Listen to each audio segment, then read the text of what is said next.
जब वो लड़की को शादी के जोड़े में देख भैया, सॉरी भैया, स्टॉप इट।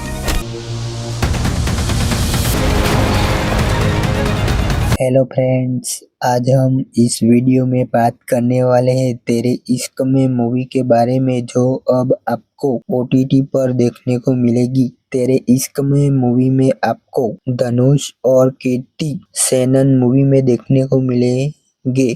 तेरे इश्क में मूवी में आपको रोमांस, ड्रामा और म्यूजिकल देखने को मिलेगा। मूवी के अंदर गाने बहुत अच्छे हैं। इस मूवी को लोगों ने बहुत पसंद किया था। मूवी में आपको शंकर और मुक्ति की लव स्टोरी देखने को मिलेगी। तेरे इश्क में मूवी को देखने के लिए आपको 2 घंटे 50 मिनट का टाइम देना पड़ेगा। कहानी की बात करें तो शंकर को जब मुक्ति छोड़कर चली जाती है तो शंकर खुद बदलकर एक नया जीवन कैसे जीता है वो हमें इस मूवी में कई ट्विस्ट और टर्न के रूप में देखने को मिलेगा। मूवी दर्शकों को बहुत ही पसंद आई थी और इसकी लव स्टोरी भी मूवी की पसंद आई थी। तेरे इश्क में मूवी अब आपको 23 जनवरी से नेटफ्लिक्स पर तमिल के साथ हिंदी में देखने को मिलेगी।